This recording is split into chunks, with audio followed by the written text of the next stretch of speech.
भगवान के सामने खड़े होकर, मेरे महादेव के सामने खड़े होकर, शिव के मंदिर में खड़े होकर भी हम अगर अपने पड़ोसी से, अपने पड़ोसन से कुछ मांग कर अगर भगवान को चढ़ाएंगे तो भगवान को कितना बुरा लगेगा कि जगत का पिता यहाँ बैठा है और तू संसार वालों से मांग कर चढ़ा रहा है। जगत का पिता यहाँ बैठा और तू संसार वालों से मांग रहा।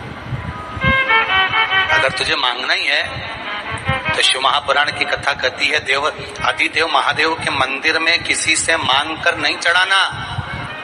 देवादिदेव महादेव के मंदिर में अगर आप पूजन करने के लिए गए हो, भगवान शिव के मंदिर में अगर पूजन करने गए हो, तुम्हारी थाली में अगर कोई सामग्री कम भी है चलेगी, पर पड़ोसन की थाली में से उठाकर मत चढ़ाना। शंकर जी कहते हैं फूल नहीं है मुझसे ले लो, बेलपत्र नहीं है मुझसे ले लो, धतूरा नहीं है मुझसे ले लो। शंकर जी कहते हैं मेरे ऊपर चढ़ी हुई सामग्री तुम वापिस धोकर मुझे चढ़ा दो, पर किसी से मांग कर मत चढ़ाना, क्योंकि मैं दूंगा तो ज्यादा दूंगा। अब आप प्रैक्टिकल करके देखो, अब एक प्रैक्टिकल करिएगा। पड़ोसन की थाली में से जो जो सामान उसने थाली में रखा, जो जो सामान रखा, उसका नरियल, उसकी अगरबत्ती, उसका दिया, सब तुम उठा के भगवान पे चढ़ाया हो। एक बार प्रैक्टिकल करके देखना हो। अब पड़ोसन का मुंह देखना, फिर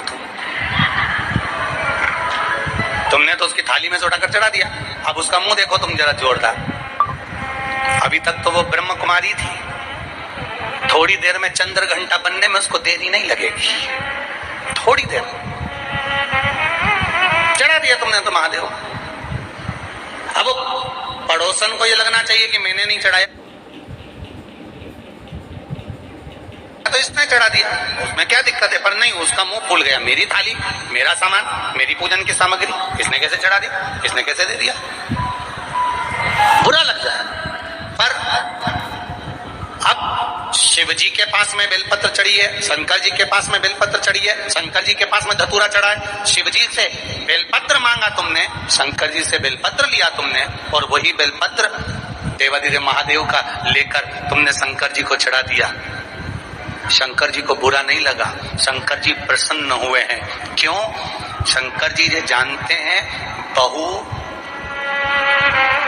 सास से कुछ मांगे तो अच्छी लगती है, बहू पड़ोसन से कुछ मांगे तो अच्छी लगती है क्या?